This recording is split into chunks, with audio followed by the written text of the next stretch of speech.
counted a couple of weeks ago, finals was looking out of touch, and now you're back in there. I guess it wouldn't be all that great a surprise to you, though. You sort of knew that it was always going to turn.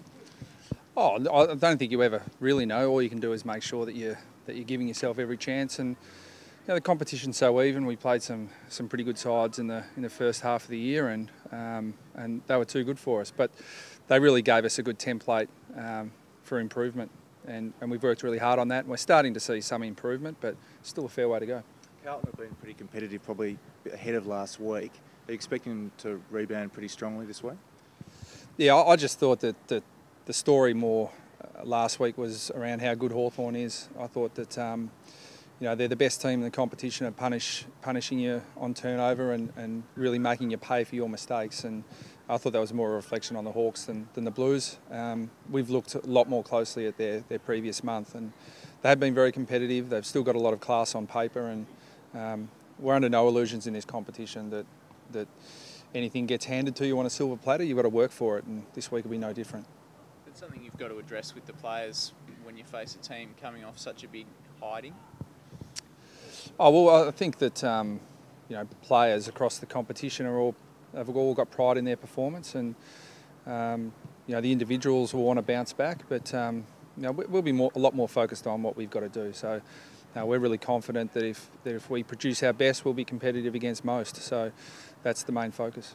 Obviously, I imagine, Brad, the win, the number one thing, but given how tight the race for the finals looks like being, are you conscious this might be an opportunity to perhaps get some percentage? Coaches never use that word, percentage. It's always a risk, and it's always a potential vulnerability. And we've still got a lot to prove to ourselves. We've got a lot to prove to our competitors that we can be a consistently good unit. So that'll be the focus. I mean, the result generally takes care of itself if you get the process right.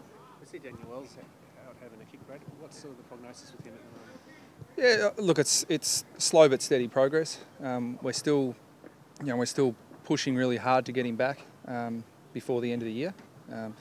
Whether that's really soon or towards the latter rounds, we're not sure. But he'll do a bit today, and he'll step up his workload again, and hopefully pulls up okay. And then we'll just keep building till we get him into full training. So I wish I could give you a more definitive timeline, but it's just one of those injuries where it's a day-by-day process. Do you need to play a game before finals? Or do you need to play VFL? Oh yeah, he's been out so long that he'll need to play footy at a lower level, whether that's a significant match simulation session at training or VFL footy, but he'll need to do a fair bit of that before he's available for AFL selection. So what's the timeline at this stage, do you think? Is there an estimate on when he might be able to play at any level? No, it's still too difficult. It's still a day-by-day how he recovers from the increase in workload. But he has been stepping up the workload, and he'll step it up again today. So, but unfortunately it's week by week. And Lockie ready to come back in this week? Yeah, he is. We'll make a decision on how he trains.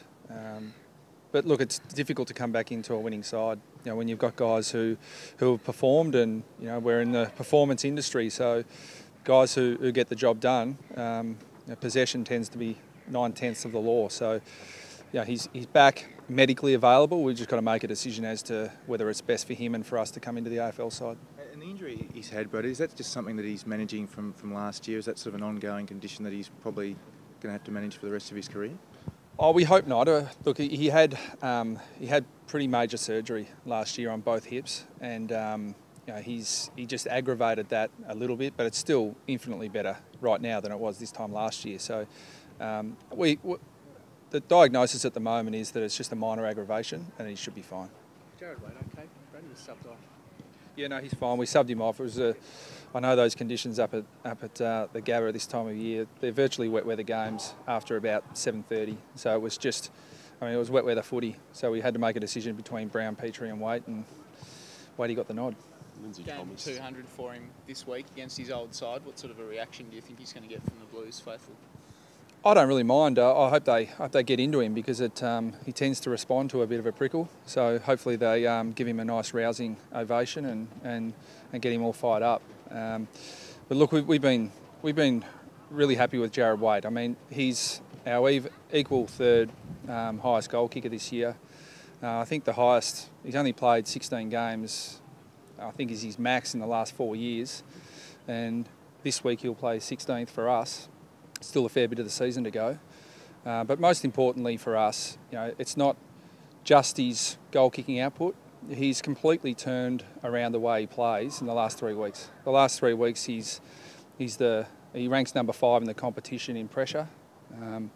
And that's just a different Jarrad Waite to what we've probably seen in the past. And his teammates are really acknowledging that, and he's a really important part of our side now, regardless of his output on the scoreboard. You've been linked to Steve Motlop today. Is he a player you feel could fit pretty nicely into this group?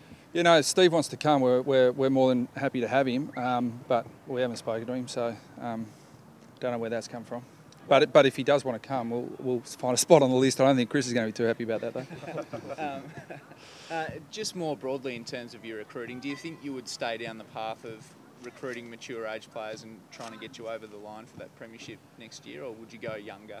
Oh no, it's never been about one or the other. I think the industry is slowly starting to catch up with the opportunities that free agency presents, and also the AFL announcing that they'll go down the future pick path. I think you'll see a wide range of strategies in list management now.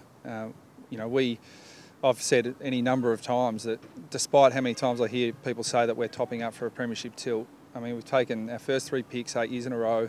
We've got Dalsano, Higgins and Waite as free agents. We've continued to build through the draft, so we think we're building for the short, medium and long term all at the same time. I don't think it's one or the other these days. Do you like the future picks idea?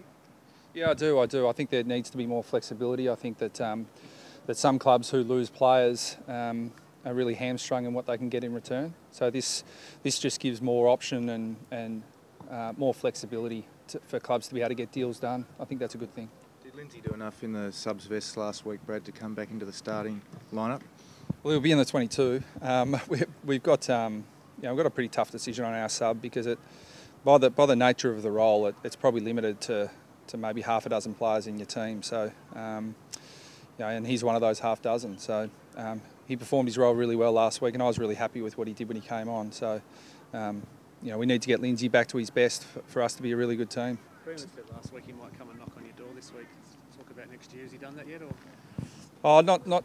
In fact, Boomer came to speak to me about making sure that I keep the foot on his throat and that I keep him, hold him accountable to all the things that we value.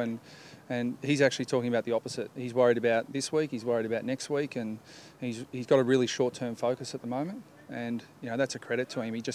He knows, a bit like a team running out to play this weekend, that if you get the little things right, then the big things take care of themselves. And that's our attitude with Boomer at the moment. And I'll probably keep getting questions right up until we make an announcement as to what Boomer's going to do. But I've said what I've said. I don't think I need to elaborate further. And the running commentary on list management just gets tedious for everyone, I think. Has Aaron Mullett recovered from his hamstring injury? Yeah, well, we think he has. All the signs are good to this point, but until he really stretches out and trains fully today, which is our plan, we don't know. But we're really confident that he'll get through training well today. How far off your best footy do you think you are, Brad? Well, we haven't played it yet at any point. Our best is still in front of us. So, I think we're building. I think the small signs are good. I think the around the contest and our defensive pressure has kept us in games because we've played, some poor footy at times over the last month, but our pressure's kept us in games. So if that's our baseline, then I think we'll start to get the offensive side of our game going as the year goes on.